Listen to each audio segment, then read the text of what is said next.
Boa noite, pessoal. Mais uma vez aqui com vocês. Quero agradecer a pontualidade de vocês e todas as terças, quintas e sábado estarem acompanhando a gente na live.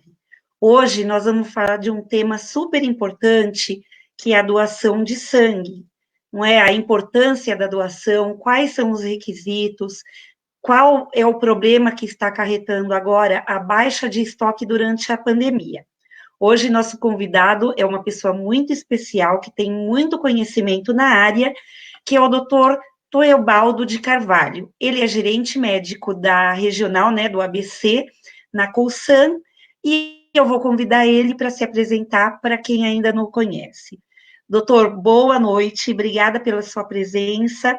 Eu gostaria que, por favor, você se apresentasse para as pessoas que vão acompanhar a gente agora, e que você possa comentar da sua carreira, da sua vida, do seu trabalho e um pouquinho do que é a Colsan. Boa noite, bem-vindo. Boa noite. Bom, eu sou hematologista de formação, fiz hematologia na Escola Paulista de Medicina, dei aula em 2 faculdades, numa época em que as coisas estavam realmente tão ruins que eu não tive paciência. Eu quero ensinar, se eu não posso ensinar, eu não vejo sentido em continuar fazendo o que eu estava fazendo. Mas, enfim, dei aula em 2 faculdades, ajudei a formar muita gente, então, muitos ex-alunos que atuam na região. E na Colsan eu estou lá há bastante tempo, há muitos anos, há muitos anos. Comecei lá trabalhando comecei pelo Mário Covas, né, no banco de sangue lá, fazendo tiragem de doadores, e com o tempo fui mudando minha atividade dentro da Colsan, né, trabalhando em agências transfusionais, e há alguns anos já que eu sou um gerente regional, sou gerente médico da região. A Colsan ela é uma entidade beneficente sem fins lucrativos, né, que fornece componentes para praticamente todos os hospitais públicos da região, né? A regional da ABC engloba também a, a Baixada Santista. Nós temos hospitais na Baixada Santista que são atendidos pela Colsan também. São 12, 13 agências transfusionais que tem do litoral norte também atualmente. Mas a Colsan como um todo, ela atua em Jundiaí, Sorocaba, e tem... Eu não sou muito bom para guardar numa, tem mais de 50 agências, provavelmente, atualmente. Então, meu boa noite a todos e estou realmente à disposição de vocês para aquilo que eu souber esclarecer. Não, eu tenho certeza que vai saber muito. Eu queria começar perguntando para você qual, qual é a importância da doação de sangue? Como funciona mais ou menos o fluxo, que é uma coisa que ela é doada? Muito boa pergunta para começar a nossa conversa. É boa porque a importância da doação é que o sangue é um produto que não tem substituto. Não tem como importar da China, não é fabricado na França, não é fabricado nos Estados Unidos. Se não tiver doador, não tem sangue. E vamos dizer assim, o maior terror da gente é imaginar uma eventual falta de um componente para uma situação de emergência. Porque em algumas, felizmente são poucas, mas eu já tive a oportunidade de conviver com situações de emergência em que você tem que dar sangue do tipo O negativo, que é conhecido popularmente como o sangue universal, porque não dá tempo de preparar o sangue e de ver tipo sanguíneo. São situações em que, para salvar a vida, você tem que dar o sangue. Não existe substituto para ele. Então, o doador, ele é assim, é importantíssimo, ele é fundamental. Sem doador não existe atividade hemoterápica. O doador tem uma importância, assim, isso em qualquer parte do mundo. Ele tem uma importância enorme nesse processo todo. Ele é, vamos dizer assim, o centro das atenções. Pô, a hemoterapia, ela evoluiu de um período assim do século passado, começo do século passado, final do anterior, em que era rudimentar demais. Você vê histórias, por exemplo, da guerra, em que o sangue era coletado em frascos de vidro, e muitas vezes frascos reaproveitados, frascos de outras finalidades que eram aproveitados para o sangue na situação de emergência da guerra. E na Segunda Guerra, particularmente, a hemoterapia teve um impulso muito grande.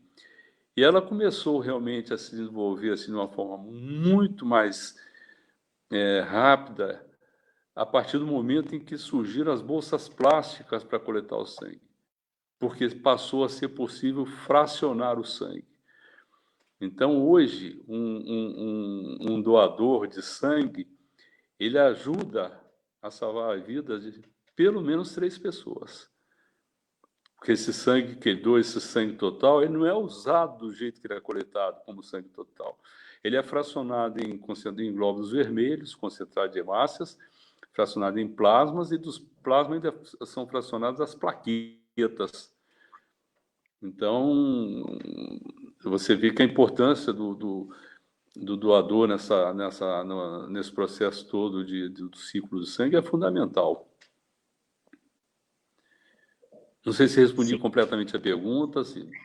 Sim, não, sim. Eu tinha realmente uma dúvida que era essa, porque eu achava que coletava o sangue e que ele ia total para um receptor, e não que era separado por plasma, os glóbulos, É não por isso, tinha esse conhecimento. é por isso que eu citei a evolução da hemoterapia, porque antigamente era assim, né? Ele era coletado num frasco de vidro e transfundido diretamente para um receptor. Ele não sofria os processos que hoje são muito mais apurados. Estou falando do processo mais simples de fracionamento, né, que é o que se usa no dia a dia para separar esses 3 componentes, basicamente, porque do plasma ainda são separados fatores de coagulação. Então, no mínimo, são 4 pessoas que são beneficiadas por uma doação de sangue.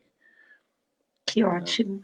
Por isso é tão comum, né, que eu já vi algumas vezes quando uma pessoa se hospitaliza e vai fazer alguma cirurgia, sempre fazem aquelas campanhas, né? Por favor, vá doar sangue, porque meu parente vai fazer uma cirurgia. E aí eles pedem para muitas pessoas, né? E essas pessoas vão. Qual que é a proporção de um paciente que recebe para a quantidade de doadores? Proporção. Olha, na verdade, assim, uma proporção fixa, eu nem saberia te dizer. Tá? Na captação, quando você faz um contato familiar, você pede realmente um doador expressivo, mesmo que esse paciente não vá utilizar o sangue, é feito um contato com o familiar, porque é uma oportunidade que se tem de fazer um contato com a pessoa que às vezes nem doou sangue porque nunca pensou em doar. Hum, Então, ela é lembrada que ela pode ajudar alguém, independente do familiar dela que está internado, precisar ou não. Tem outros que precisam, é uma questão de solidariedade.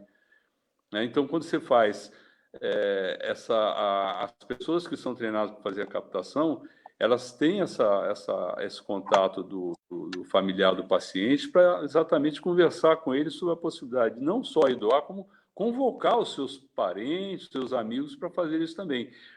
Porque, de outra forma, a gente não teria doador suficiente. Se as pessoas não... E felizmente, nós temos essa solidariedade. As pessoas são solidárias. Né? A gente vê, quando eu ficava mais diretamente na triagem, né? Eu via pessoas que não só iam doar, como levavam amigos. convocava os amigos para ir junto. A gente vê hoje isso ainda, eu vejo isso. A gente está lá no banco de sangue, no período da manhã, né? Pessoas que não só se dispuseram a ir lá doar para ajudar, como também convocaram amigos para ir junto, né? Então, essa solidariedade, essa cadeia de solidariedade é importantíssimo para a atividade hemoterápica, para abastecimento de sangue. É grande preocupação, como eu te falei, da gente, de repente, não ter abastecimento suficiente, a gente ficar desabastecido, como tem ocorrido o risco, né? Nessa pandemia. Nós estamos vivendo uma situação de muito estresse por causa do baixo volume de doação. É um estresse permanente, porque a gente vê assim, o nível de doação baixo, isso cria um estresse muito grande, sem dúvida nenhuma. A pandemia ela mudou muitos hábitos, né? E as pessoas estão um pouco assim com receio de doar. A gente evidentemente que eu não aconselho ninguém a ficar saindo a troco de nada, tá? Eu acho que não é o momento ainda de sair para passear, sem motivo, vou dar um rolê, como diz popularmente. Não acho que seja o momento. Mas para algumas coisas, a gente pode sair. Então, o doador, ele pode fazer essa doação, ele se programa para ir a um determinado local de doação, lá existem os cuidados. Ele vai com máscara, tem distanciamento, as cadeiras são separadas para não haver proximidade. Então, tem uma série de cuidados que se toma. Então, a gente, como eu falei, não dá para sair. Me mandaram uma piadinha muito interessante, dizendo que você falando, não, mas como é que eu peguei esse revoltado? Como é que eu peguei isso? A doença, eu fiquei isolado. Eu só saí uma vez para tomar um cafezinho com 2 amigos. Essa única vez que saiu tomar esse cafezinho foi quando pegou o coronavírus. Então, assim, a troco de nada, realmente não aconselho a pessoa a sair. Mas para algumas coisas essenciais, a gente pode sim, tomando os devidos cuidados, né? A gente sabe de famílias, de pessoas que um familiar pegou o Covid, mas o cuidado foi tão bem feito de isolamento, de manter a pessoa no quarto, a pessoa que levava a refeição com máscara, álcool gel, todo mundo usando máscara, distanciamento. Ninguém pegou desse familiar que contraiu o Covid. Os outros não. Por quê? É eficiente. Álcool gel, lavar as mãos. Eu acho que essa pandemia realmente trouxe algumas coisas boas, alguns hábitos novos muito bons. Porque eu, sinceramente, eu acho que eu tenho até uma certa implicância com essa história da pessoa não lavar a mão. E eu ficava mais implicado ainda quando eu estava num congresso médico com médicos que têm formação em microbiologia, têm formação em asepsia. Você vai num sanitário, está lavando a mão, você vê o indivíduo sair, mas nem. E alguns têm o desplante de molhar a ponta dos dedos, molhar a ponta dos dedos. Eu realmente não. E essa pandemia, ela tá trazendo um novo hábito muito interessante, muito importante, das pessoas terem o hábito de lavar as mãos. Ou, pelo menos, se não for possível, naquele momento, ter o álcool gel para fazer a asepsia com álcool gel. Isso é muito importante. O coronavírus, na realidade, a gente pega mesmo, contrai mesmo, é por vias respiratórias. É o mais importante. Pelas mãos, porque se você tocar e contaminar, e você lavar as mãos ao rosto, você pode contaminar. Por isso, daí a importância de lavar a mão sempre. Se fez alguma coisa, você tem que lavar a mão. Se entrou no carro, passar álcool gel. Você vai lavar a mão. Isso é fundamental. É fundamental. Esse novo hábito. É verdade. É aquela coisa básica que ensinam a gente desde pequeno, mas como você comentou, até médicos que estudam detalhes deixam passar. Eu queria dar boa noite para algumas pessoas que estão acompanhando a gente, a Sabrina Durante, Luiz Carlos Durante, a Aidne, a Paula Vieira, o Edilson Buena, boa noite, Ricardo Peralta. O Ricardo, ele é enfermeiro e tenho certeza que ele vai mandar alguma pergunta para a gente, porque ele sempre tem perguntas muito, muito inteligentes para lançar para a gente. Boa noite para todos e obrigada pela audiência. Isso eu ia comentar com você, eu ia perguntar, mas você antecipou a resposta e eu até agradeço. Que esses cuidados, né, que o Cosan está tomando realmente para deixar as pessoas mais tranquilas para realizarem a doação. É um lugar onde eu confio, eu já fui doadora pelo Cosan, sei que eles têm cuidados mesmo antes da pandemia, então eu imagino que agora o cuidado e a segurança que eles entregam para os doadores deve estar em dobro, não é? Então, eu queria saber, então, a pessoa tem algum interesse em doar. Como essa pessoa pode ter alguma informação dos requisitos que ela precisa para ser um doador? Onde essa pessoa pode ir? Se tem algum preparo anterior? Ou se ela simplesmente vai até o lugar e faz a sua doação? Ótimo. Vamos antecipar algumas informações em relação à conduta. A gente começa por, vamos dizer assim, descrever o que é um doador. O doador é uma pessoa saudável, que não tenha doenças, que tenha hábitos saudáveis e em bom estado de saúde. Primeira coisa, esse é o doador. É um doador que ele vai fazer essa doação para ajudar alguém. Então, para ajudar alguém, tem que realmente ter certeza de que ele tem condições clínicas boas para fazer essa doação e ajudar. Mínimo de idade, 16 anos, com autorização, abaixo de 18 tem que ter autorização do responsável, e máximo de 70 anos. Fora dessas idades, não é impossível, porque eu mesmo já fiz triagem de doador com mais de 75 anos, mas com status performance tão bom, pessoa que pratica atividade física, tem uma saúde muito boa, que eu liberei para doação. Mas, regra geral, mínimo 16, máximo de 70 anos. Primeira doação, no máximo com 60 anos. Depois de 60 anos, você não pode fazer uma primeira doação se você nunca fez. Ter mais de 50 quilos, da mesma forma, em situações especiais pode ser. As regras, né, elas podem sofrer exceções, mas são raras e depende sempre da avaliação do médico como terapeuta, ou do médico clínico que está no momento da triagem sendo responsável, ele tem que avaliar. Ter dormido um mínimo de 6 horas durante a noite, estar alimentado, comparecer ao serviço munido de documento com foto. Em linhas gerais, tá? Não deve, vou falar as exceções que criam às vezes problemas, principalmente para a primeira vez de doação. Não comparecer em jejum. Mesmo que tome o lanche, às vezes isso acaba tendo problema. O doador que já doou muitas vezes, que sabe que ele pode, é outra história, mas em geral a pessoa tem que estar alimentada. Não pode comer uma feijoada, né? Que às vezes de manhã pode às vezes exagerar na comida gordurosa, não deve é um lanche normal, café de jejum normal, pão, queijo, suco, café, leite, essas coisas. E também não deve acordar e ir ao banco, ir à academia, aí vai lá 1 hora da tarde para doar. Nós temos um relógio biológico e ele não perdoa, ele continua correndo.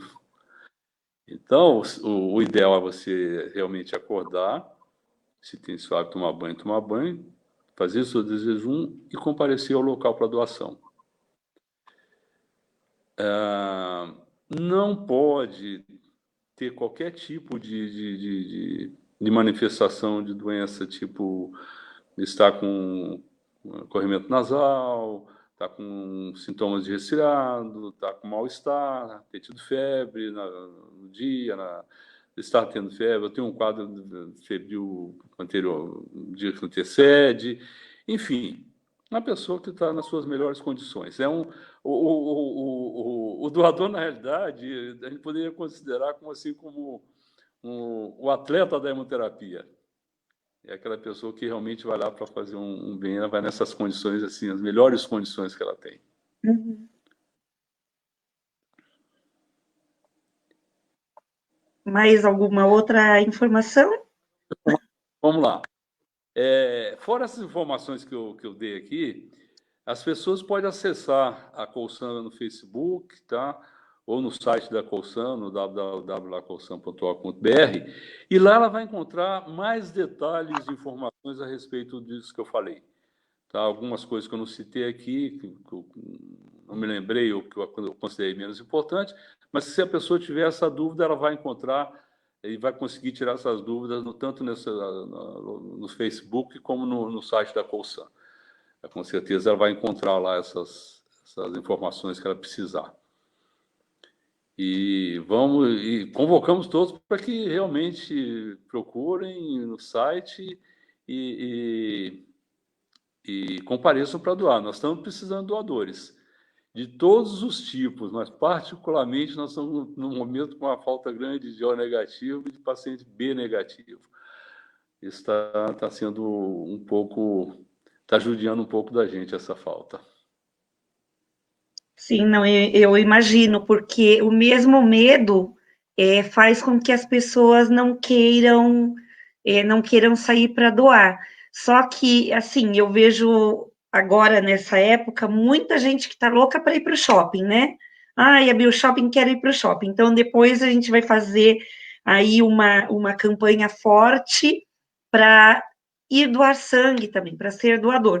Tem aquela velha frase que eu adoro usar, que diz que doar sangue é doar vida, não é? E para quem gosta de ser solidário, para quem gosta de praticar o bem, eu acho que não tem o bem maior do que você doar, é parte de você, não é? Saber que o teu sangue, saber que a tua vida pode estar ajudando a salvar 3 vidas, até 3 a 4 vidas, como você mencionou anteriormente. Isso é super bonito.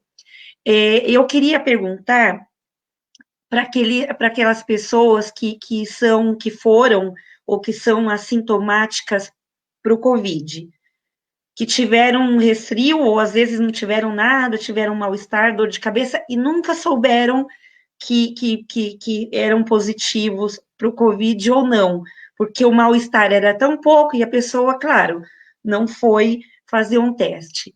Então, tá, chegou uma pessoa nessa condição, faz aquela entrevista prévia, né? Ah, se você teve resfriado, a pessoa fala, não, tive um pouco de dor de cabeça, mas eu estou bem de saúde, e faz a coleta.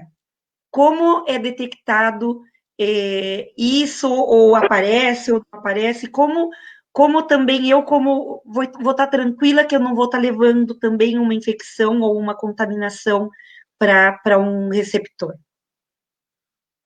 Se não foi feito o teste, a pessoa teve manifestação suspeita, a partir do início, do primeiro dia de manifestação, conta-se 30 dias para liberar para doação. Em resumo, é isso aí. Tá? A partir do momento do início dos sintomas, tem pelo menos 30 dias, esperar 30 dias para poder doar. Tá? Mas depois de 30 dias está liberado. Entendi.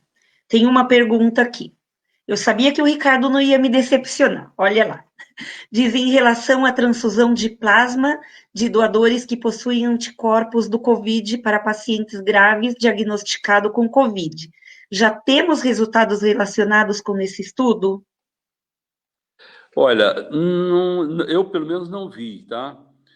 A própria Cosan está fazendo lá um trabalho nesse sentido, ainda não está completado, e eu não me recordo de ter visto, não recordo, não vi mesmo, porque eu tenho acompanhado, eu recebo alguns trabalhos que os colegas me mandam, eu procuro estar acompanhando isso aí. Pelo menos eu não vi nenhum trabalho publicado, pelo menos em revistas sérias, a respeito disso aí. É possível que tenha, porque tinha mais gente fazendo isso aí, mas não, assim, a princípio não é um procedimento assim que eu acho que fosse esperar uma coisa muito assim salvadora, digamos assim. Não creio. O Covid tem um aspecto na Covid-19 que é, que é de uma crueldade extrema, que é a facilidade com que ele transmite. A transmissão é muito fácil, muito fácil.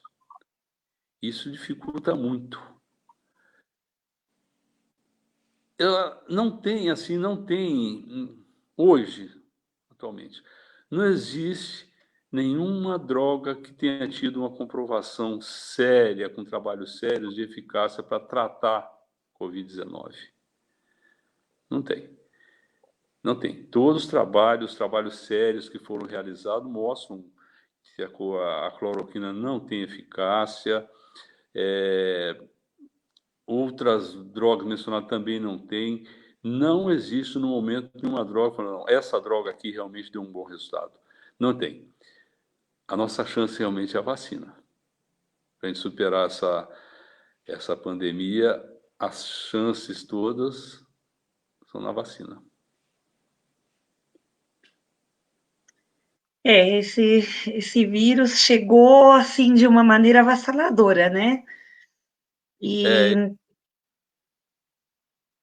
E, e vamos esperar que as vacinas, eu soube que em São Paulo já tem alguns lugares que estão buscando, né, pessoas para fazer prova, não sei se é verdade ou não, porque a gente vê algumas informações às vezes que não são verdadeiras, né? Não sei se você sabe de algum estudo deste.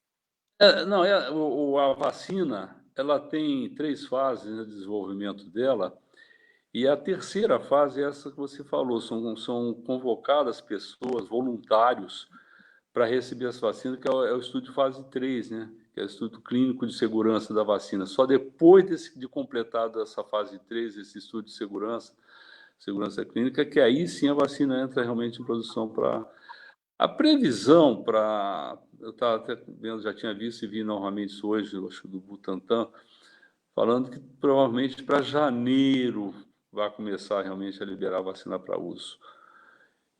Em outros lugares, a Rússia está liberando a vacina, vamos dizer assim, saiu na frente de todo mundo, mas não tem informações assim seguras sobre a vacina deles. Não é uma coisa que foi assim, vamos dizer assim, com transparência aberta, como tem sido feito outros desenvolvimentos de vacina, né?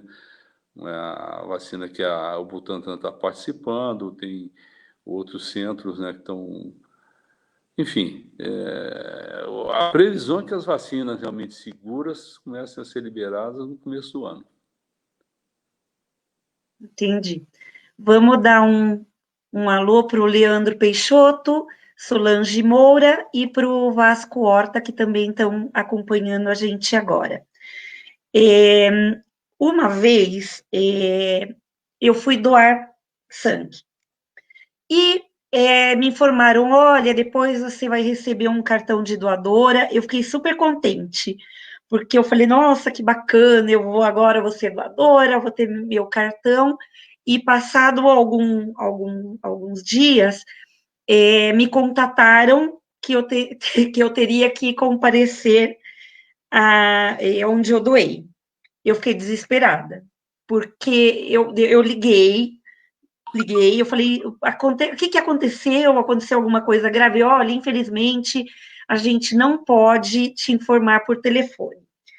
Eu juro, perdi o chão. Aí eu falei, gente, mas eu não fiz nada errado. Nossa, será que doença que eu tenho? E já eu só pensei coisa ruim, para ser sincera. A minha falta de experiência também, eu era bastante mais jovem, né? E claro, e quando eu cheguei chorando, assim, desesperada, não quis contar nada, inclusive para os meus pais, inclusive para não preocuparem eles por uma coisa que eu não sabia o que era. E cheguei lá, me receberam super bem, e a médica me tranquilizou muito no primeiro momento. Ela falava, mas por que você está chorando? Eu falei, não, é porque eu esperei que eu fosse receber o meu cartão de doadora, e me citaram aqui, então eu quero saber quanto tempo eu tenho de vida, assim, já drama, né? Parecia novela mexicana. E ela não, muito carinhosa, muito atenciosa, me explicou que não, que tinha nos resultados um anticorpo de uma hepatite B, onde eu trabalhava, e eu comentei para ela que eu trabalhava em um hospital na época, e ela disse que, claro, porque como todos os trabalhadores de hospital participam de muitas campanhas de vacina, então alguns de nós ficamos com aqueles anticorpos, e foi o caso. Mas antes de ter essa explicação, eu estava desesperada. Então, depois eu até contei para algumas pessoas que incentivando a doar e que se acontecesse alguma coisa assim, para se tranquilizar, que não era nada ruim, que cada caso é um caso e que eles dariam a explicação. Então, eu queria que você tranquilizasse também as pessoas como funciona depois da doação até a entrega deste cartãozinho de doador. Como funciona? A partir do momento que o doador passa pela triagem, pela pré-triagem, pela triagem clínica e é liberado para doação, e sangue dele coletado, antes dele coletar o sangue, ele coleta amostras de sangue que vão ser feitos testes, né, no sangue dele. Os testes realizados pelo banco de sangue não são testes feitos, não são testes apropriados para diagnóstico de doenças. Ele diagnostica a contaminação. Se a pessoa já teve um contato com determinado vírus.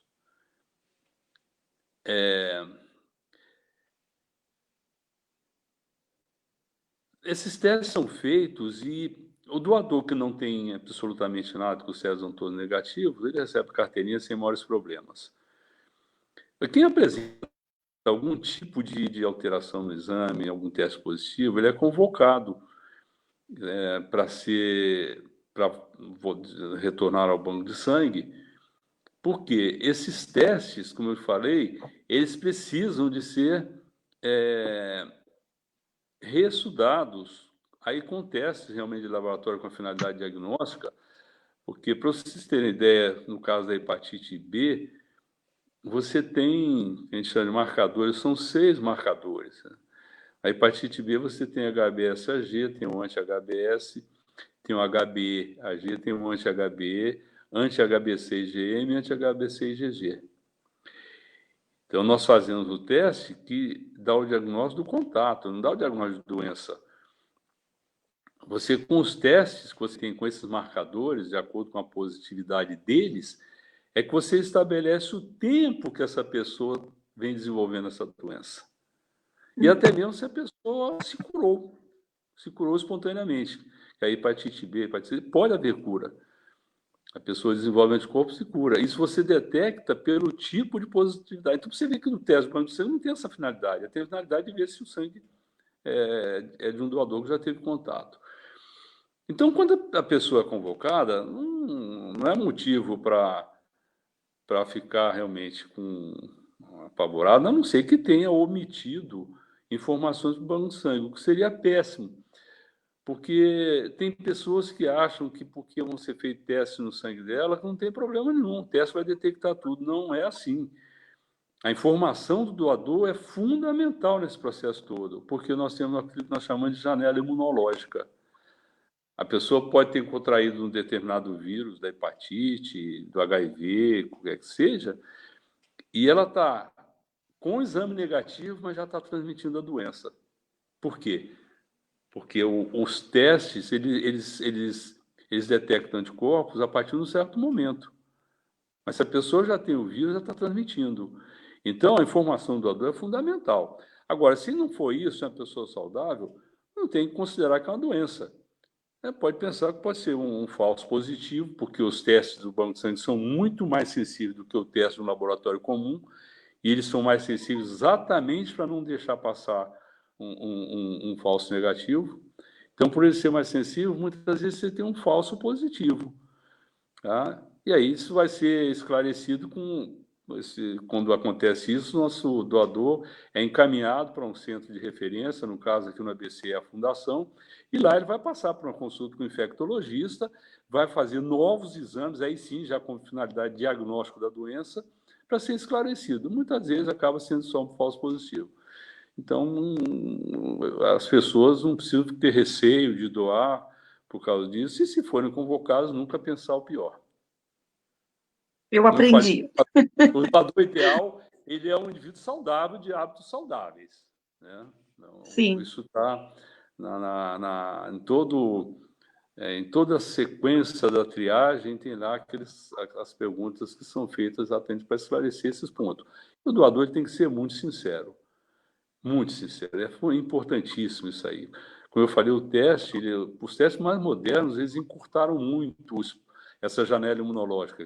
O tempo que a pessoa contrai a doença até manifestar o teste positivo. Isso foi muito encurtado com a melhoria da qualidade dos testes. Mas existe ainda a janela imunológica de qualquer forma. Então, a informação do doador é fundamental. Bacana. Tem algumas perguntas que estão chegando aqui para a gente. Uma delas é a mortalidade no paciente oncológico que se contaminam com o Covid é alta. Porém, este perfil de paciente necessitam constantemente de transfusão de sangue. Existe algum risco de contaminação por transfusão, mais precisamente pelo vírus do Covid? Olha, o cuidado que se toma é exatamente de estabelecer esse período aí de quarentena, digamos assim, que a pessoa não pode doar, para minimizar os riscos, tá? Mas alguns trabalhos que eu li, que eu estive vendo, que mostram que o risco é muito pequeno. É muito pequeno. Tá? Como eu falei, a maior contaminação é por via respiratória mesmo. Quando eu uso máscara, eu estou protegendo o outro. O outro protegendo a máscara está me protegendo. Estou usando a máscara, está me protegendo. Então, se nós dois usarmos máscara, nossa proteção é grande, é muito alta. Não é 100%, não existe, mas é muito alta. Eu costumo dizer que o cirurgião ele não usa máscara para se proteger, ao contrário do que as pessoas imaginam. Ele usa a máscara para proteger o paciente das gotículas dele que poderiam contaminar a ferida operatória. Então, por isso que é fundamental as pessoas usarem máscara. Não adianta eu usar máscara se o outro não usar. Eu estou protegendo ele, mas ele não está me protegendo se ele estiver sem máscara. E as pessoas não entenderam isso ainda. Muita gente ainda, infelizmente, eu costumo dizer que nós somos um povo muito indisciplinado. Mas acho que não é só muito indisciplinado, não. Além de ignorante, é mal educado. Porque é uma questão de educação. Você usar máscara é questão de educação. É questão de cidadania. Quer dizer, você tem que usar máscara para proteger o outro. Ah, mas eu já tive Covid. Não, mas não quer dizer nada. Você pode respirar, você pode se contaminar com a pessoa. Você não vai ter o Covid, mas você pode transmitir esse vírus para outra pessoa. Você pode ser portador para transporte. Então, tem que usar máscara. Tem que usar máscara. Sim. Isso não tem desculpa. É uma questão de educação, é uma questão de respeito, cuidado, é tudo isso que envolve. E mais, esse vírus é tão novo que não significa, ainda não está comprovado que quem já teve não possa voltar a ter de novo. A gente não sabe ainda, espero que não. Não, isso ainda é muito discutível, mas, assim, até bom de voltar a máscara. Usar máscara no queixo e na boca só, não adianta nada. Botar a Tem até máscara, uns memes, né? Tem até uns deixar, memes aí de pessoas deixar o usando. nariz fora e deixar a máscara no queixo, não vai resolver. Você tem que usar a máscara de forma correta, cobrindo o nariz e a boca. Sim, verdade. Tem uma outra pergunta aqui que também é muitas dúvidas que as pessoas têm. Boa noite, Clélia. Pessoas tatuadas podem doar ou não? Boa noite, Rosalina Clélia. Não bonita essa composição, não tão incomum, né? Bem pouco comum, Bonita. Rosalina. Ela também é uma linda pessoa, é minha amiga. Sua amiga. as pessoas tatuadas podem se doar, só que elas têm que esperar um ano. Depois de feita a tatuagem, tem que esperar um ano para doar, mas pode ser doador, sim. Tá. Tem outra pergunta, duas perguntas, da Paula Vieira. Boa noite, Paula. Diabético pode doar sangue? E a outra pergunta, depois que você doa, quanto tempo deve fazer a próxima doação? Bom, são duas perguntas muito boas. Primeiro, Sim, o diabético, vamos resumir bem, porque assim, o diabético que faz uso de insulina não pode doar. Mas o diabético que faz uso de antidiabético via oral, esse pode doar, não teria problema. A doação de sangue tem uma diferença entre homens e mulheres. Os homens, eles podem doar com um intervalo mínimo de 3 meses, no máximo 4 doações por ano. As mulheres, o intervalo,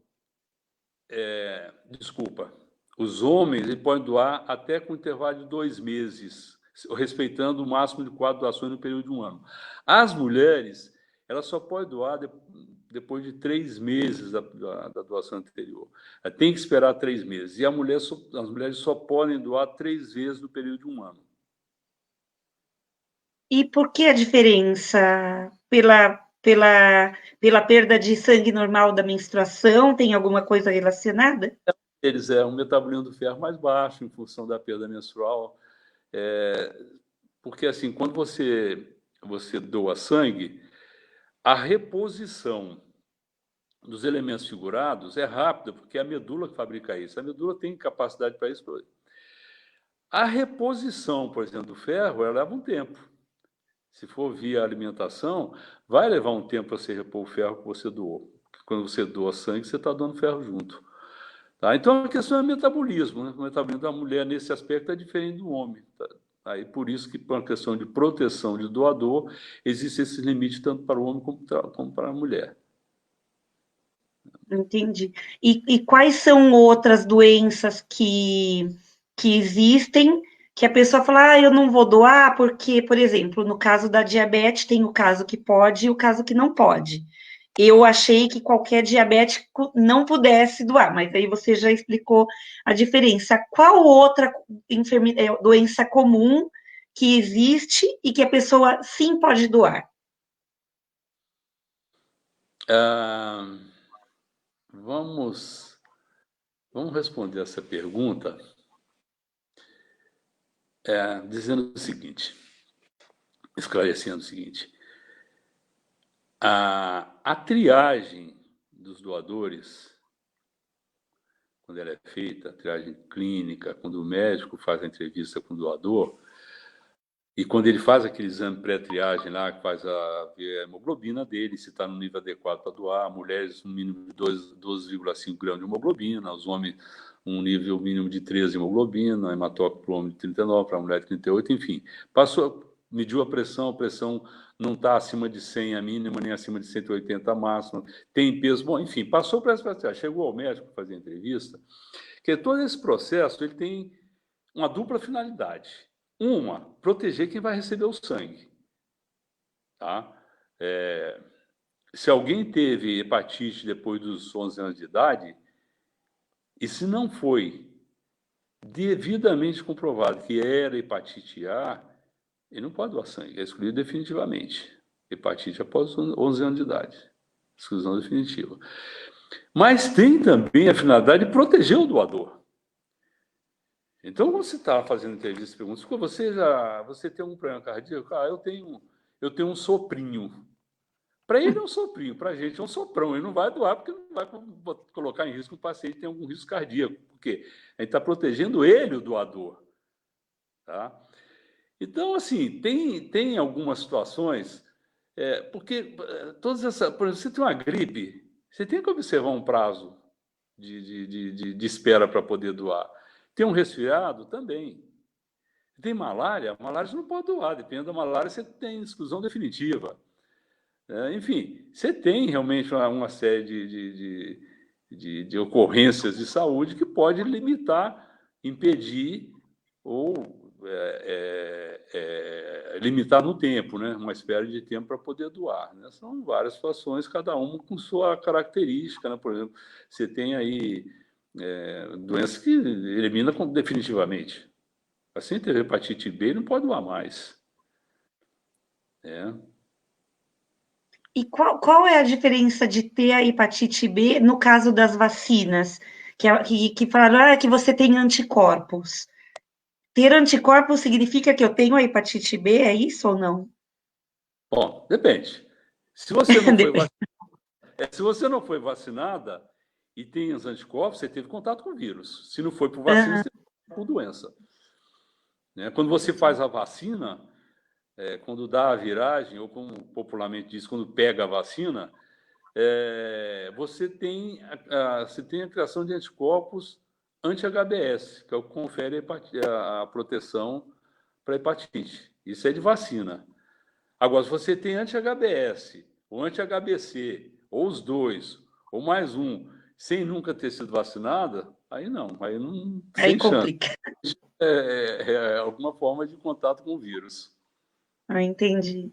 No caso de hipertensão, é possível ser doador ou não? De hipertensão, sim.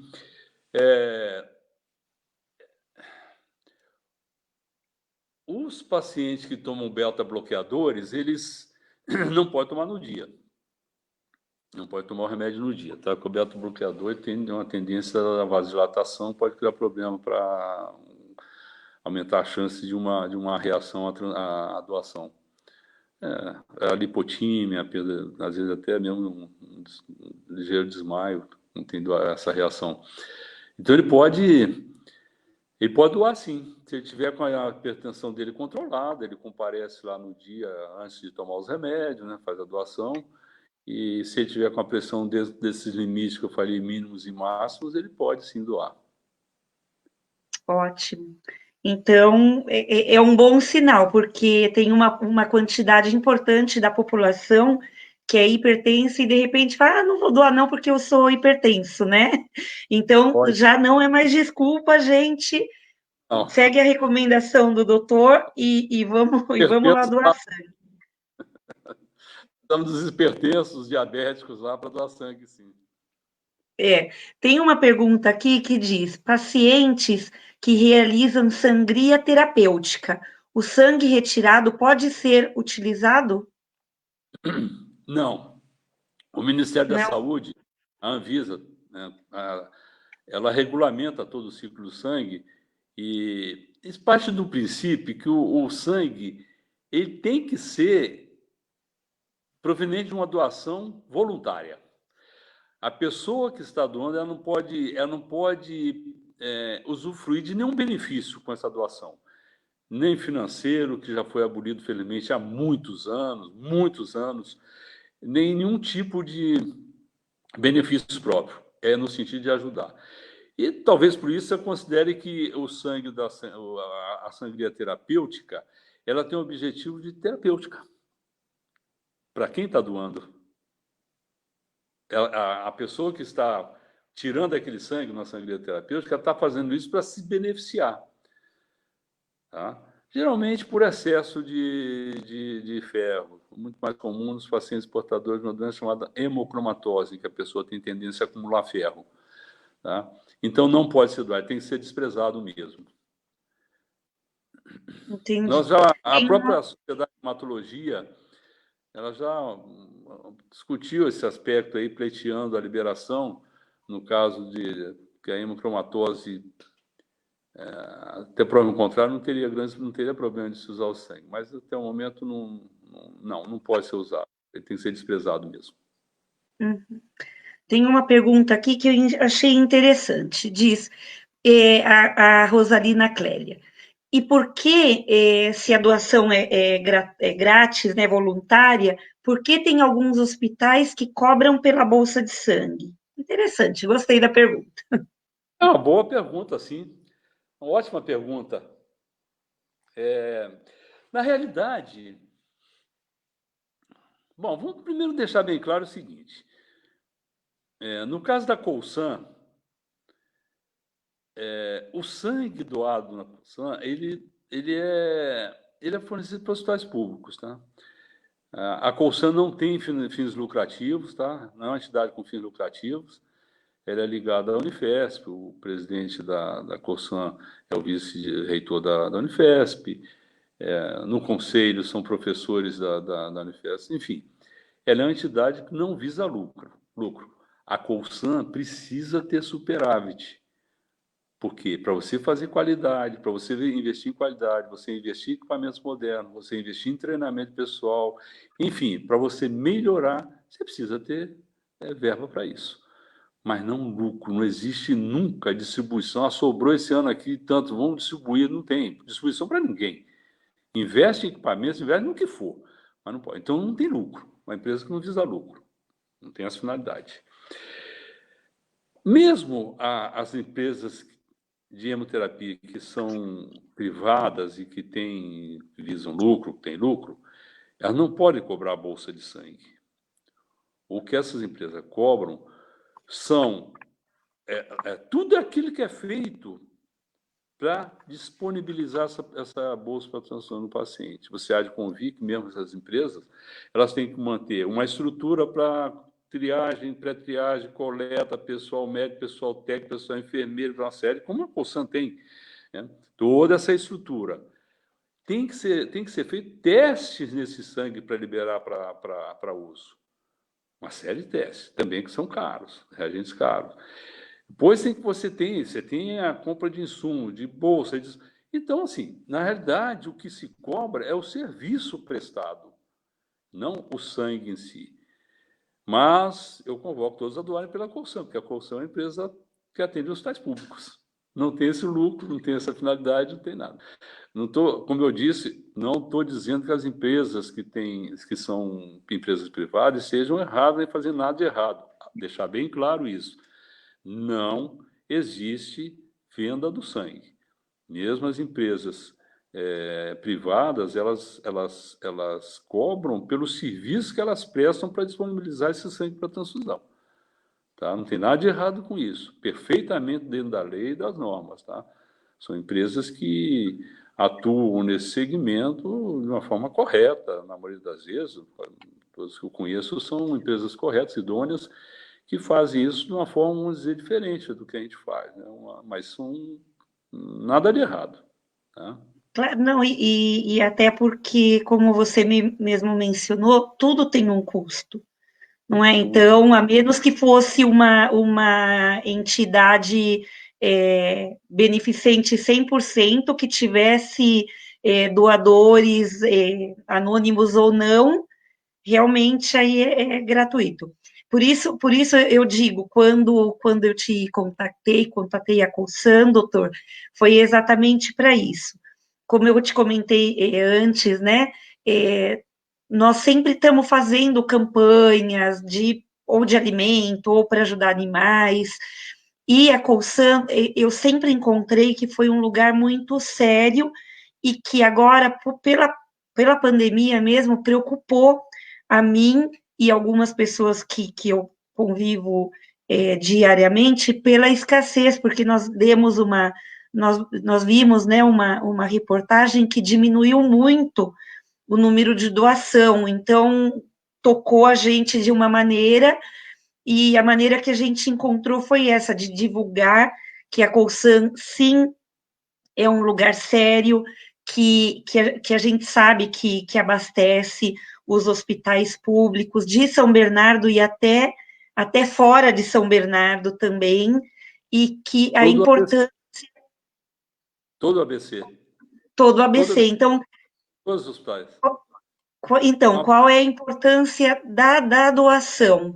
Né? Então, eu volto às pessoas que estão assistindo a gente agora, às pessoas que vão ver esse vídeo posteriormente, porque nós vamos divulgar ele em várias redes sociais aí, para estimular, para mostrar para as pessoas que fazer o bem sem saber a quem, não é através de uma entidade que a gente sabe que é séria, que é responsável, que vai entregar à pessoa confiança de que não vai se contaminar aí, que tem o material adequado, que tem a segurança adequada, tá? A gente já está há 54 minutos conversando, tá? A gente tem alguns minutinhos ainda, é um assunto que a gente poderia estar conversando muito mais, mas pelo tempo, então eu vou deixar esse tempo que a gente tem para que você possa fazer seu chamado, atrair as pessoas para que venham abraçar essa causa, que é a doação de sangue. Eu gostaria de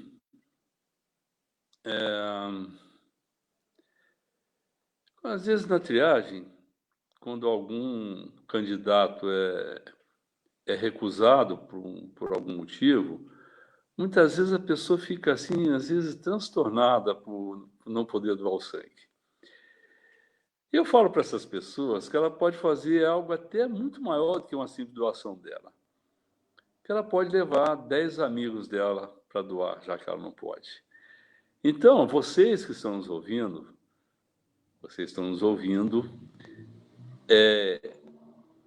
não se contentem apenas em colaborar indo doar sangue. Convoque seus amigos.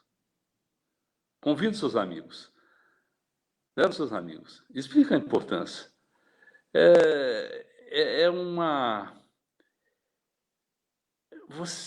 Você tem pacientes, no caso, no Hospital Mário Covas, quando é feito uma hematologia, né, que você tem os pacientes oncológicos, os pacientes oncohematológicos, que são os pacientes de leucemia. O tratamento moderno dessa doença, ela implica em praticamente zerar a medula da pessoa. E você precisa do suporte de hemoterapia para que as pessoas atravessem essa fase e se recuperem. Então, realmente é para salvar a vida. A sua doação, ela vai salvar vidas. Ela vai salvar vidas. Não importa o seu tipo sanguíneo. Atualmente, se for O negativo ou B negativo, ótimo, porque nós estamos atravessando um período um pouco difícil. Mas qualquer que seja o seu tipo, não são só os pacientes O negativo e B negativo, não. São todos os tipos sanguíneos, pessoas que se internam para fazer tratamento e durante um período precisa desse suporte para receber plaquetas para não ter hemorragia, para corrigir a anemia enquanto ela está essa medula se recuperando para por si só produzir essas hemácias. Enfim, é um suporte necessário numa fase difícil para essa pessoa. É muito importante, muito importante. Então, eu convoco vocês todos que estão nos ouvindo a não só comparecer para doar. As mulheres podem doar 3 vezes por ano, com intervalo mínimo de 3 meses. Os homens, 4 vezes por ano, com intervalo mínimo de 2 meses. Vão doar sangue, leve seus amigos, convoquem seus amigos. Leva a turma. Isso mesmo. Juliana, obrigada por estar acompanhando a gente também. Eu quero agradecer a todos vocês pelos comentários, pelos likes, por estar acompanhando a gente, e eu tenho certeza que todos vocês também vão ajudar a gente a divulgar esse vídeo para que possam o máximo de pessoas a doar, sem que tenha necessidade de um amigo, de um parente, de um vizinho que precise dessa doação. Não esperemos esse momento, né? Vamos aumentar agora também pela pandemia, deixar o medo de lado nesse sentido, sendo responsável, saindo com a sua máscara, lavando as mãos, ou usando o álcool gel na falta da água com o sabão, ser responsável enquanto o seu estado clínico, né? Você, de repente, não é médico, não sabe, eu não estou bem, mas se tem algum sintoma, ou liga, ou vai numa consulta médica, ou participa mesmo da triagem, mas como o doutor Tuebaldo disse, seja sincero nessa triagem. Um resfriado, mas é pouquinho, não importa, comenta, a pessoa que vai estar fazendo a triagem vai te dar recomendação, e quando você estiver melhor, você volta para fazer uma doação segura, e não ter nenhum problema de estar desperdiçando também teu tempo em ir fazer uma doação que nesse momento vai ser impossível recoletar, tá ok? queria agradecer. Doutor, tem algum recadinho que veio de último minuto para a gente? Não, eu agradeço o convite em nome da Coulsan, a oportunidade de estar falando com seus seguidores, seus amigos, e agradecer também em meu nome, estou sempre à disposição. Nós estamos a gerência regional, ela está localizada no Hemocentro, ali na rua Pedro Jacobus, né? E lembrar que nós temos 3 locais de doação no ABC. Na realidade, nós temos 4, um deles está desativado, que é o posto de coleta do Centro Hospitalar do município de Santo André, que foi desativado por questões de reforma no local, mas que em breve deve estar voltando a funcionar, talvez no final desse mês. Nós temos o Mário Covas e o próprio Hemocentro, onde fica a gerência, lá na Pedro Jacobus 440, ali atrás do Atende Fácil, ou Poupa Tempo, eu não me recordo qual o nome que dá aqui. E em São Caetano, nós temos também um posto de coleta, na rua Peri, ali na esquina com a... Fugiu o nome daquela avenida. É onde funcionava o pronto-socorro antigo, tá? Também o endereço. As doações podem ser feitas das 8 às 13 horas, de segunda a sábado. Tá? E conforme eu falei, mais informações, mais detalhes que queiram, no site da Coulsan e no Facebook, as informações podem ser obtidas. E na nossa gerência, precisando de algum contato conosco, nós estamos à disposição também. Que ótimo, adorei essa live, foi a informação, assim, precisa, as pessoas tiveram a oportunidade de estar perguntando.